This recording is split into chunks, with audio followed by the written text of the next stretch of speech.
We're going to look at this same drill now with the defensive man on Bill.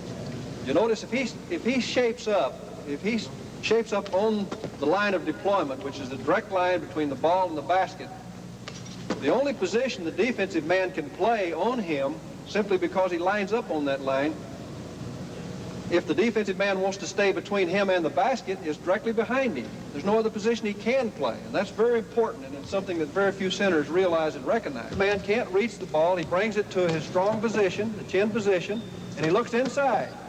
You notice the feet are squared up. The feet are square. He's square. He's big square body with elbow-to-elbow position. That gives him excellent position, and the only way that the defensive player in this case can prevent him from getting the ball if he's on the direct line is by playing one side or the other. Come high side now, Stefan. He moves to the high side, and of course, what's he done? He's deployed himself out of position, simply because of the position that Bill has assumed on the line of deployment. And that's why we call it the line of deployment. He deploys the defensive man out of position. The defensive man has to move out, and with that elbow out, of course, the pass comes away from the defense. The toss back can be used on that. You simply throw the ball into one side of the toss back to receive it over there. And he makes his power move to the basket. All right, let's go to base side on this, Stefan. Now the defensive man has been deployed to the base side. Bill receives the ball away from the defensive man, from the toss back or from the player. And he makes his quick power move, or his drop step in this case for his short hook, to the inside. Without dribbling. Without dribbling in this case. Now, if he wants to make a power move to the basket, he actually will dribble. He'll take one strong dribble and then power to the basket. Right. Excellent. But you notice, hold on just a minute. Same thing now. Let's set up the same thing. You notice what he's done.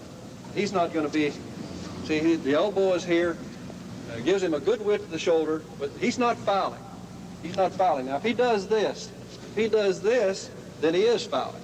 Of course, he's holding the defensive man. But here, this defensive man is actually fouling him because the width of the shoulder is considered elbow to elbow.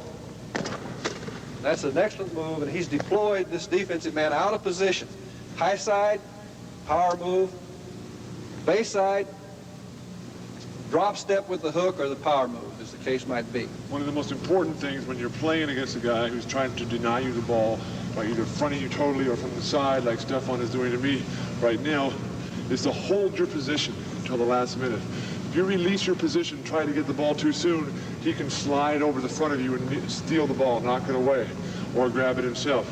But if you hold yourself until the last minute and then jump to get the ball and then continue your play, you'll be much better off as a basketball player. Excellent point. That's particularly true when you're fronted.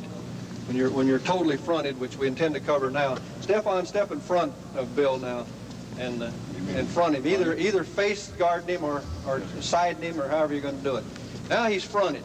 Bill is fronted. This is what Bill is making reference to. What he'll do, Bill will hold his position until the ball is practically overhead. The pass has to be a high, over-the-top pass. It cannot be lobbed in there. It's got to be a high, accurate arch over-the-top pass over that defensive man. As a big man receiving a high pass, I like to catch the ball. Every pass I get, I like it to be going up. At the height of an arch, practically. So the players have to learn how to throw the ball up rather than in big lobs. It's not an arc. It's not a true arc. It's not a lob. It's a trajectory. The ball is thrown up and out so that he receives it over his head or toward the basket high. That's very important. And it has to have the ball has to have a little pace on it. It can't just float in there, or everybody on the defensive team can react to it, because these guys are quick.